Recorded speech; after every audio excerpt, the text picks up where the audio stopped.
안녕하세요. 자유롭게 살자 심리연구소 길버스입니다. 오늘부터 시작할 시리즈는 심리지식 한 토막입니다. 이 시리즈를 통해 우리의 괴로움을 덜어줄 심리학의 중요한 개념들이 어떤 과정을 거쳐서 만들어지게 되었는지 알아보려고 합니다. 이 지식들이 한 토막씩 차곡차곡 쌓이면 여러분들이 자신과 세상을 해석하는 관점에도 변화가 있으리라 기대해 봅니다. 오늘 말씀드릴 지식 토막은 인지삼재라는 단어입니다. 삼재? 우리 일상생활하면서 많이 들어보잖아요. 우리가 아는 그 삼재. 근데 그 앞에 인지라는 단어는 뭘까요? 나중에 말씀드리겠지만 우리가 일이 안 풀릴 때 얘기하는 그 삼재와는 아주 다른 이야기입니다. 그럼 도대체 이 인지삼재는 뭘 말하는 건지 호기심을 가지고 들어주시면 감사하겠습니다. 지금은 이 거의 모든 정신과 치료에 약방의 감초처럼 이 인지행동 치료라는 치료가 많이 유명해졌죠. 공황장애 카페, 네이버 지식엔에도 꽤 자주 등장하는 유명한 치료입니다. 이 인지행동 치료는 도대체 누가 만들었을까요? 세상에 등장한 지는 얼마나 되었을까요? 이 치료를 세상에 소개하신 분은 에론 백이라는 미국의 정신과 의사입니다. 이분이 1921년생이시니까 우리 나이로 벌써 101살이에요.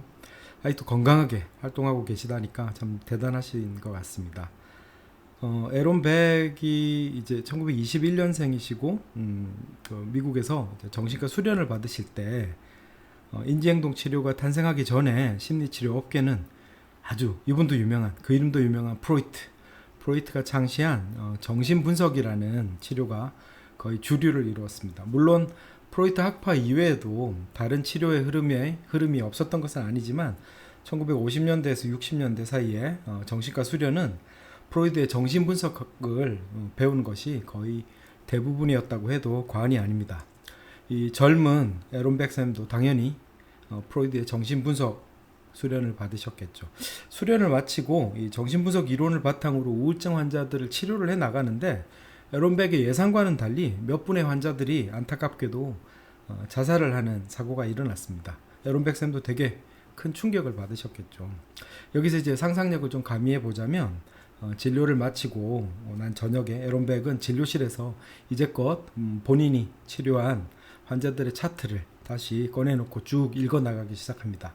근데 기록을 읽어나가면서 에론 백 쌤의 눈에 우울증 환자들의 이런 하는 말들에서 어떤 생각, 인지에 아주 공통된 주제의 왜곡이 있다는 것을 발견하게 됩니다. 그리고 혹시 이 생각, 인지의 왜곡을 교정해주는 방법을 체계적으로 가르쳐주면 우울증이 좋아질 수 있지 않을까 하는 생각이 이르게 됩니다. 이런 아이디어를 고대 그리스 철학 이런 것들과 같이 융합시켜서 발전시켜서 탄생하게 된 것이 바로 우울증의 인지치료입니다. 전문서적임에도 불구하고 지금까지 10만 부가 넘게 팔렸다고 써있네요. 이 치료가 소개된 지가 벌써 한 6, 70년이 돼가기 때문에 지금은 들으면 좀 당연하고 상식적인 얘기로 느껴지는 것도 꽤 있겠지만 당시 프로이드의 정신분석 치료가 주류를 이루던 시대의 맥락을 생각하면 에론 백이 제시한 인지치료는 제가 느끼기에는 뉘앙스로만 따지면 천동설이 지배하던 시절에 지동설을 들고 난 것과 꽤 비슷한 면이 있는 것 같습니다. 왜냐하면 이 에론 백이 제시한 치료법이 프로이트가 하지 말라는 짓만 골라서 모아놓은 것 같거든요. 정신분석을 배운 에론 백이 자기의 학문적인 배경을 이렇게 딛고 대척점에 가까운 치료를 이렇게 제시한 것은 맞고 틀리고를 떠나서 꽤 용기가 필요한 행동이었다고 저는 생각합니다. 어쨌든 에론 백이 주창한 이 인지치료는 심리치료 업계에서 정말 대박, 초대박이라고 해도 과언이 아닐 것 같습니다.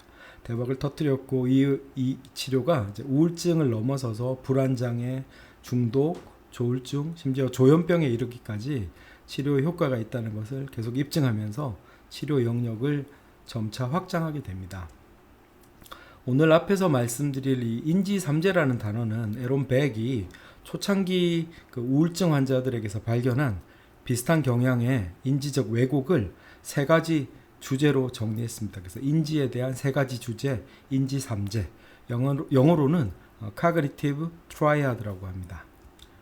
에론 백이 자세히 들여다보니까 우울증을 겪는 분들은 첫 번째로는 나 자신에 대한 생각에 변화가 있다는 것을 알게 됐습니다.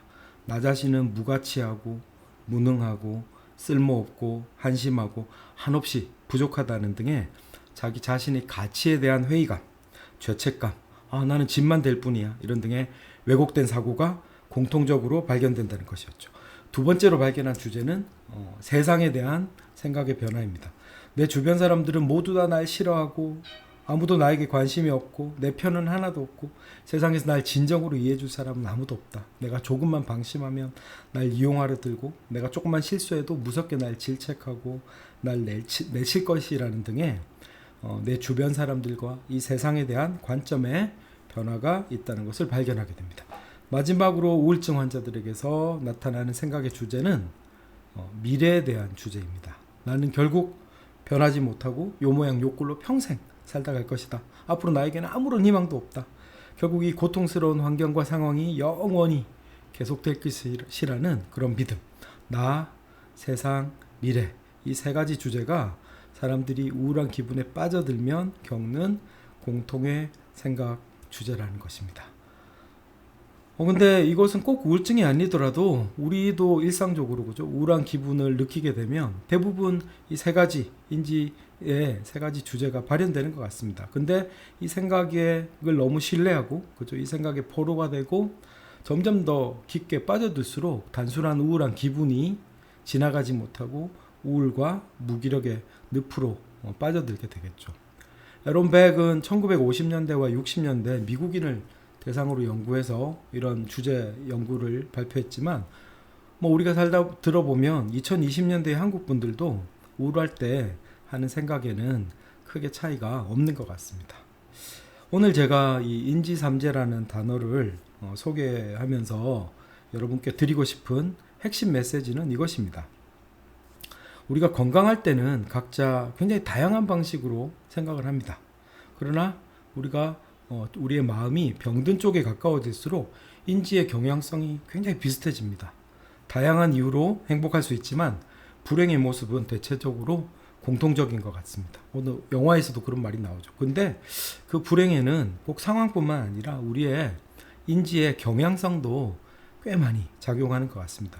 우리가 감정의 늪에 빠져 있을 때는요, 우리 자신 생각의 왜곡을 알아차리기가 쉽지가 않습니다. 왜냐하면 내가 하는 생각은 나한테는 거의 진실처럼 느껴지거든요. 근데 한번 생각해 보세요. 시간과 공간을 초월해서 그 많은 사람들이 우울할 때마다 하는 생각의 주제가 에론 백이 제시한 것처럼 이렇게 비슷하다면 우리가 하는 생각들이 다 타당하고 과연 진실일까요? 아니면 어떤 우울한 감정이 만들어내는 공통의 색안경에 사로잡혀 있을 가능성은 과연 없을까요? 어쩌다 이제 우리가 우울한 기분에서 빠져나왔을 때 우리가 우울감에 빠져 있었을 때 하는 생각들을 다시 한번 들여다보세요.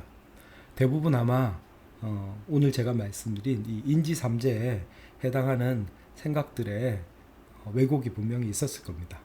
그리고 지금 내가 괜찮을 때는 나와 세상과 미래에 대해서 어떻게 생각하는지 한번 알아차려 보세요.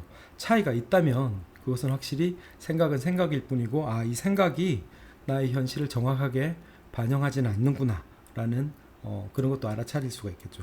근데 이 차이가 크게 느껴지는 분도 계시고요, 크게 차이가 안 느껴지는 분도 계실 겁니다. 그 이유는 나중에 이제 이 시리즈가 점차 진행되면서 조금씩 더 윤곽이 드러나리라 생각합니다. 앞으로 이 시리즈 더 많이 관심 가지고 봐주시고요. 인지삼재라는 단어를 알고 있으면요, 우리의 인식에는 그 해당하는 인식의 스포트라이트가 비춰집니다. 나는 지금 내 기분에 따라서 나 자신과 세상과 미래를 어떻게 생각하는지 이 인지삼재라는 단어를 여러분들의 생각을 알아차리고 들여다보시는 이정표로 활용해 주시면 좋겠습니다. 다음 영상에서는 이 정신분석과 갈라서서 새롭게 살림을 차린 이 인지행동 치료가 과연 이후에 혼자서 잘 살기만 한 것인지, 과연 승승장구한 것인지, 어떤 변화가 있는지, 또 요즘 근황은 어떤지 한번 알아보도록 하겠습니다. 궁금하시면 좋아요, 구독 부탁드립니다. 경청해 주셔서 감사합니다.